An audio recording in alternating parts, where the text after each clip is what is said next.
Radhe Radhe friends, स्वागत है आप सभी का मेरे आज के एक नए वीडियो में। तो फ्रेंड्स, आज के वीडियो में आपको कार्तिक पूर्णिमा में होने वाली सत्यनारायण भगवान की व्रत कथा सुनने को मिलेगी। जो लोग कार्तिक स्नान करते हैं उनको सत्यनारायण भगवान की कथा अवश्य सुननी चाहिए। इससे कार्तिक स्नान का पूर्ण फल प्राप्त होता है।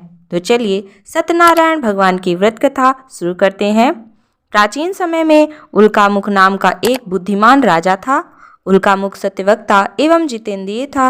वह प्रतिदिन देव स्थानों में जाता तथा गरीबों को धन देकर उन्हें संतुष्ट करता था। ब्राह्मणों को दान आदि देकर तृप्त करता। उसकी पत्नी कमल के समान मुख वाली और सती साध्वी थी। भद्रशिला नदी के तट पर दोनों दंपतियों ने भगवान सत्यदेव का व्रत किया। जिस समय राजा व्रत एवं पूजन कर रहा था उस समय वहां पर एक साधु वैश्य आया। उसके पास व्यापार के लिए बहुत सा धन था। अपनी नौका को नदी किनारे ठहरा कर राजा के पास गया और राजा को व्रत करते देख विनय पूर्वक पूछने लगा, हे राजन, भक्ति युक्त चित्त से यह आप क्या कर रहे हैं? मेरी सुनने की इच्छा है, यह आप मुझे बताने की कृपा करें। राजा बोला, हे साधु, अपने बांधवों के साथ पुत्र प्राप्ति के लिए यह महाशक्तिशाली सत्यनारायण भगवान का पूजन एवं व्रत कर रहा हूँ। राजा के वचन सुनकर वह साधु वैश्य आदर के साथ बोला, हे राजन, मुझसे इस व्रत का सब विधान कहें। मेरे भी कोई संतान नहीं है, अतः आपके कथानुसार इस व्रत को मैं भी करूँगा। राजा के व्रत का विधान सुन व्यापार से निवृत्त हो आनंद के साथ साधु वैश्य घर गया। साधु ने अपनी स्त्री से संतान देने वाले उस व्रत का समाचार सुनाया और कहा, जब मेरे संतान होगी तब मैं इस व्रत को करूंगा। साधु ने ऐसे वचन अपनी पत्नी लीलावती से कहे। एक दिन उसकी पत्नी लीलावती आनंदित हो, सांसारिक धर्म में प्रवृत्त हो, सत्यदेव की कृपा से गर्भवती हुई तथा समय बीतने पर 10वें महीने में उसके यहाँ एक सुंदर कन्या ने जन्म लिया। वह कन्या दिनों दिन इस प्रकार बढ़ने लगी जैसे शुक्ल पक्ष का चंद्रमा बढ़ रहा हो, इसलिए उस कन्या का नाम कलावती रखा गया। तब लीलावती ने मीठे शब्दों में अपने पति से कहा कि आपने जो संकल्प किया था कि संतान होने पर भगवान सत्यदेव का व्रत करूंगा, सो भगवत कृपा से हमारे यहाँ कन्या ने जन्म लिया है, अतः आप संकल्प अनुसार उस व्रत को करिए। साधु बोला, हे प्रिय, इसके विवाह पर कर लूंगा, जल्दी क्या है? अपनी पत्नी को आश्वासन दे वह नगर को गया। इधर कलावती पितृगृह में वृद्धि को प्राप्त हो गई। साधु ने जब नगर में सखियों के साथ अपनी पुत्री को देखा तो तुरंत ही दूत को बुलाकर कहा कि पुत्री कलावती के लिए कोई सुयोग वणिक पुत्र देख कर लाओ। साधु की आज्ञा पाकर दूत कंचन नगर पहुंचा और बड़ी खोज एवं देखभाल कर लड़की के वास्ते सुयोग वणिक पुत्र को ले आया। उस सुयोग वणिक पुत्र को देखकर साधु वैश्य ने अपने भाई बंधुओं सहित प्रसन्नचित्त अपनी पुत्री कलावती का विवाह उसके साथ कर दिया। लेकिन दुर्भाग्यवश विवाह के समय भी सत्यदेव का व्रत एवं पूजन भूल गया।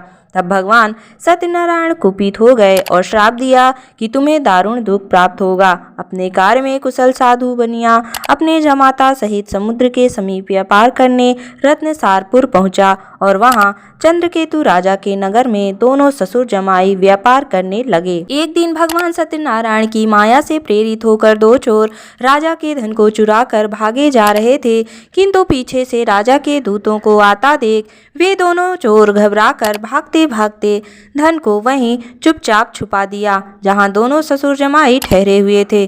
तब दूतों ने उस साधु वैश्य के पास राजा के धन को रखा देखकर दोनों को बांध कर ले गए और प्रसन्नता से दौड़ते हुए राजा के समीप जाकर बोले, ये दो चोर हम पकड़ कर ले आए हैं, आप देखकर आज्ञा दें। राजा की आज्ञा से उनको कठिन कारावास में डाल दिया और उनका धन छीन लिया। सत्यदेव के कुपित होने से इधर साधु वैश्य की पत्नी और पुत्री कलावती भी बहुत दुखी हुई और घर पर जो धन रखा था चोर चुरा कर ले गए। भूख प्यास से अति दुखित हो अन्न की चिंता में कलावती एक ब्राह्मण के घर गई।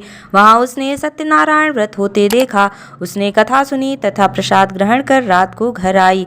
माता ने कलावती से कहा, हे पुत्री, दिन में कहाँ रही, तेरे मन में क्या है? कलावती बोली, हे माता, मैंने एक ब्राह्मण के घर सत्यनारायण का व्रत देखा है। पुत्री के वचन सुनकर लीलावती भगवान के पूजन की तैयारी करने लगी। लीलावती के परिवार और बंधुओं सहित भगवान का पूजन एवं व्रत किया और यह वर मांगा कि मेरे पति और दामाद शीघ्र ही सकुशल लौट आएं। और प्रार्थना की कि हम सबका अपराध क्षमा करें। भगवान सत्यदेव इस व्रत से संतुष्ट हुए और राजा चंद्रकेतु के स्वप्न में दिखाई दिए और कहा, हे राजन, दोनों बंदी वैश्य प्रातः काल ही छोड़ दो और उनका सब धन जो तुमने ग्रहण किया है लौटा दो, नहीं तो सब धन राजपाट आदि सब नष्ट कर दूंगा। इतना कहकर भगवान अंतर्ध्यान हो गए। प्रातःकाल राजा चंद्रकेतु ने सभा में अपना स्वप्न सुनाया और दोनों बंदी वैश्यों को मुक्त कर सभा में लाने की आज्ञा दी। दोनों को सभा में लाया गया। आते ही दोनों ने राजा चंद्रकेतु को नमस्कार किया।